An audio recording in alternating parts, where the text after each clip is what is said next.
Okay, let's talk about how to play the game. Since it's the summer, I don't have a group of students to use as a model for playing this game, so I'm going to walk you through how I play going through the presentation. On the screen in front of the room, I display this game. I'm going to go ahead and hit present. So the full screen should come up.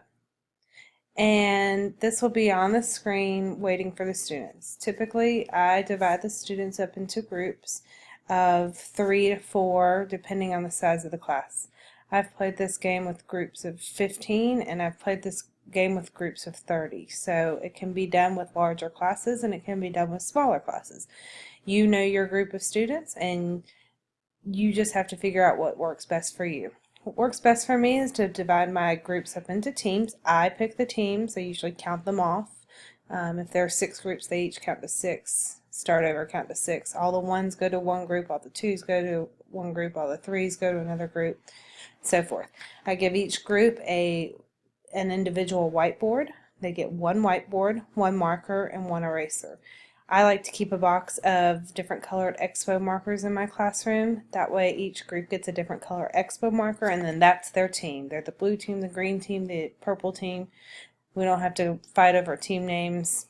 To me that's just too much. So now that they've got their supplies, we go through the game.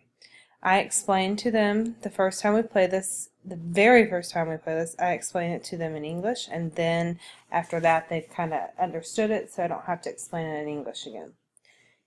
So the first one is usually always an example, so I say, okay, ready, 1, 2, 3, and the elements pop up.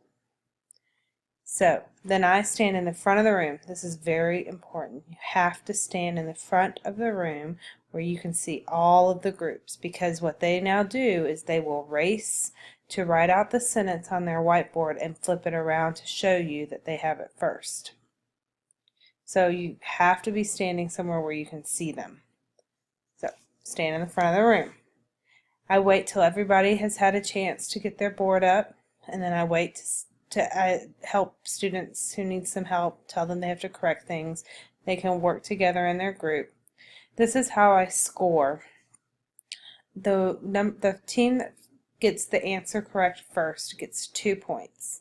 After that, if every other team that has the correct answer gets 1 point. In the past, I found that if I just gave the winning team a point, there was always one team that ran away with the score and the other team stopped being interested in the game.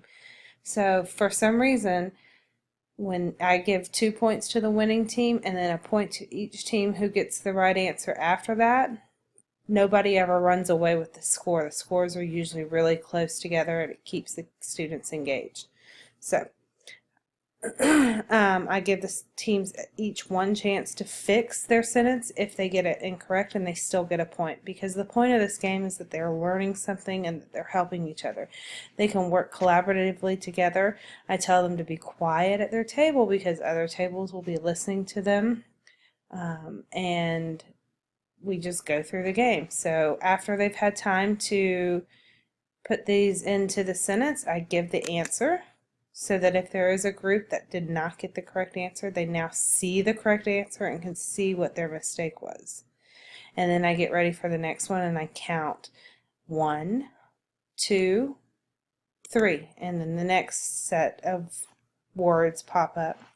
I give them time, look for the right answer, score each team, and then give the correct answer from my screen. And then we go to the next one and I count again. 1, 2, 3. So, and we continue playing until all of the sentences have been done. And I typically will use about 12 to 15 sentences per game. There you have it. Good luck.